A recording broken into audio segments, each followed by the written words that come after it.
আসসালামু আলাইকুম সবাইকে, welcome to memes cooking hive. আজকে আমি তৈরি করে দেখাবো জার্মান ট্র্যাডিশনাল পিৎজা।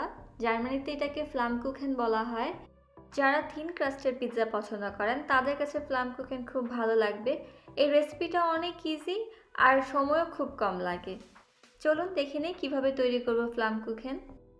প্রথমেই ডো তৈরি করে নিব। এখানে আমি 1 কাপ ময়দা, half teaspoon salt, 2 tablespoon oil আর হাফ কাপ পানি দিয়ে নিচ্ছি। এই রেসিপিতে পিৎজার মতো কোনো ইস্ট ইউজ করা হয় না, তাই ডোটা আগে থেকে তৈরি করে রাখার কোনো প্রয়োজন নেই। ডোটাকে আমি এখন 2 মিনিটের জন্য নিট করে নিব। এর ফাঁকে চলুন দেখে নিই আমাদের আর কি লাগছে। ফ্লামকুখেনে পিৎজার মতো টমেটো বেসড সস ইউজ করা হয় না, এর বদলে ইউজ করা হয় সাওয়ার ক্রিম। এখানে আমি 1 কাপ সাওয়ার ক্রিম নিয়েছি। সাওয়ার ক্রিম না থাকলে টক দই ইউজ করতে পারেন, তবে টক দই কোনো পানি থাকা যাবে না। এর সাথে half cup double cream use করছি। ডাবল ক্রিম না থাকলে 2 টেবিল স্পুন কটেজ চিজও ইউজ করা যাবে। দিচ্ছি 1 টিস্পুন সল্ট আর হাফ টিস্পুন গোলমরিচের গুঁড়া। ভালোভাবে মিক্স করে নিতে হবে। এখন চলুন দেখে নিই টপিংয়ে কী কী দিব।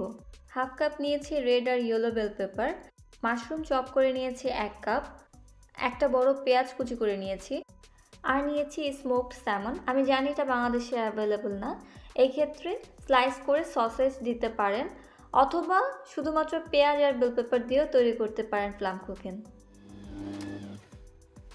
এদিকে ডোটা নিট হয়ে গেছে, দেখতেই পাচ্ছেন ডোটা খুব স্টিকি, হাতে লেগে আসছে। একটু ময়দা দিয়ে এটাকে রাউন্ড শেপ করে নিব। এখন একটি বেলুন দিয়ে এটাকে বেলে নিব। ডোটা খুবই সফট, তাই এটা ঘুরবে না, এজন্য হাতে এটাকে ঘুরিয়ে ঘুরিয়ে ঘুরিয়ে বারবার এটাকে বেলে নিতে হবে। ফ্লামকুখেন পিৎজার মতো রাউন্ড হয় না, রেক্টেঙ্গেল শেপের হয়। আমি ট্রাই করেছি এখানে ওরকম একটা শেপ দেওয়ার, আর দেখতেই পাচ্ছেন কীরকম পাতলা হয়েছে। এখন একটি বেকিং ট্রেতে বেকিং পেপারের উপর নিয়ে নিয়েছি। আপনাদের কাছে যদি রাউন্ড প্যান থাকে সেক্ষেত্রে অবশ্যই এটাকে রাউন্ড শেপ দিয়েও তৈরি করতে পারেন।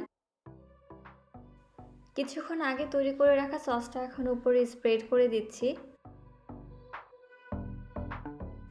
যে পরিমাণ সস আমরা তৈরি করেছি তা দিয়ে 2টো ফ্লামকুখেন তৈরি করা যাবে।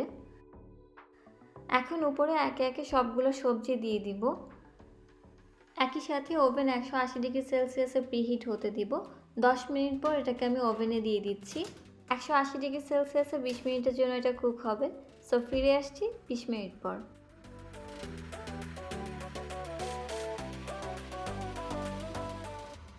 20 মিনিট পর ফ্লামকুখেন ওভেন থেকে বের করে নিচ্ছি। এখন উপরে ছোট ছোট স্লাইস করে রাখা স্মোকড স্যামন দিয়ে দিচ্ছি। সো তৈরি হয়ে গেল জার্মান ট্র্যাডিশনাল পিৎজা ফ্লামকুখেন। যারা থিন ক্রাস্টের পিৎজা পছন্দ করেন তারা অবশ্যই এটা ট্রাই করে দেখবেন। আমি গ্যারান্টি দিয়ে বলছি আপনাদের কাছে ভালো লাগবে। আর ভালো লাগলে আমাকে জানাতে একদম ভুলবেন না কমেন্ট সেকশনে। এমন নতুন নতুন বিভিন্ন দেশের মজাদার রেসিপি দেখতে চাইলে আমাকে এখনই সাবস্ক্রাইব করুন।